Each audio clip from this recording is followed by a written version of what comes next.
اللہ وبرکاتہ۔ کہیے عبداللہ بھائی، ٹھیک ٹھاک ہے نا؟ الحمدللہ خدا کے فضل و کرم سے ٹھیک ہوں، لیکن بہت ہی پریشانی اور ٹینشن کی بات یہ ہے کہ غریب ہوں، مالی حالات بھی اچھے نہیں ہیں، نیز 2 لڑکی اس وقت جوان ہے، شادی کرانی ہے، یہی پریشانی ہمیشہ ستا رہی ہے۔ کیوں عبداللہ بھائی، پریشانی کی کیا بات ہے؟ کہیں سے کوئی رشتے کا پیغام نہیں آتا ہے کیا؟ کئی جگہوں سے رشتے کا پیغام تو آیا، لیکن بالآخر وہی جہیز کی لعنت، جہیز کی بات چیت کر کے وہ لوگ جو گئے ہیں ابھی تک کوئی جواب نہیں ملا، اس لیے دن بدن ٹینشن میں ڈوبا جاتا ہوں۔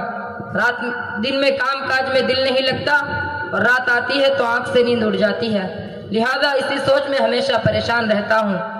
آپ کا زندگی بھر احسان مند رہوں گا بھائی وکیل صاحب، اگر آپ کی نگاہ میں کوئی مناسب رشتہ ہو تو دھیان میں رکھیں۔ جی ہاں، میرے ایک دوست ہے، انہوں نے چند ماہ قبل ایک مرتبہ ذکر کیا تھا کہ میرا لڑکا جوان ہے، ابھی میں چاہتا ہوں آپ کی لڑکی کا رشتہ اور شادی کا پیغام لے کر دوست سے بات چیت کرتا ہوں۔ فقیر محمد بھائی، میں آپ سے کچھ گفتگو کرنے آیا ہوں۔ کہیے بھائی، کیا گفتگو کرنا چاہتے ہیں؟ دوست، آپ چند ماہ قبل آپ جو ذکر کیا تھا کہ میرا لڑکا جوان ہے، شادی دلانی ہے، میں اسی پیغام کو لے کر آیا ہوں۔ لڑکی اچھی ہو، خوبصورت ہو، حسین و جمیل ہو، نیک سیرت ہو، قرآن شریف پڑھی ہوئی ہو، نمازی ہو، پاک دامن ہو، خدمت گزار ہو، گھر کا کام کاج، سینا پرونا، کھانا پکانا سب کچھ کر لیتی ہو۔ لڑکی آپ کی دلی چاہت وہ پسند کے مطابق ہے اور مذکورہ تمام صفتیں حمیدہ اس لڑکی میں پائی جاتی ہیں۔ ٹھیک ہے وکیل صاحب، پرسوں ہم آپ چلتے ہیں دلہن کے باپ کی گھر۔ عبداللہ بھائی، میں آپ کے خاطر اپنے دوست سے ملا اور ساری باتیں ہوئی، امید کی جاتی ہے کہ شاید کام بن جائے گا اور دلہا کا باپ پرسوں کا آنے والے ہیں، براہ راست آپ سے بات چیت کریں گے۔ وکیل صاحب ابھی تک نہیں آئے، آج کب اور کئی بجے آئیں گے؟ یہ دیکھیے عبداللہ بھائی، آپ کے ہونے والے سمدھی آ گئے۔ السلام علیکم ورحمۃ اللہ وبرکاتہ۔ وعلیکم السلام ورحمۃ اللہ وبرکاتہ۔ کہیے سمدھی صاحب، خیریت سے ہیں؟ جی الحمدللہ۔ سمدھی صاحب کھانا کھا لیا جائے۔ عبداللہ بھائی، میرے خیال سے وقت کم ہے، پھر جانا بھی تو ہے، اس لیے کھانے سے قبل ہلکا پھلکا ناشتہ چائے نوشی کر لیا جائے، پھر رشتے کی تفصیلی گفتگو ہوگی، اس کے بعد کھانا پینا وغیرہ۔ جیسی مرضی آپ لوگوں کی، آپ چاہے تو کھانا کھا لیں یا چائے نوشی کر لیں، حاضر خدمت ہے۔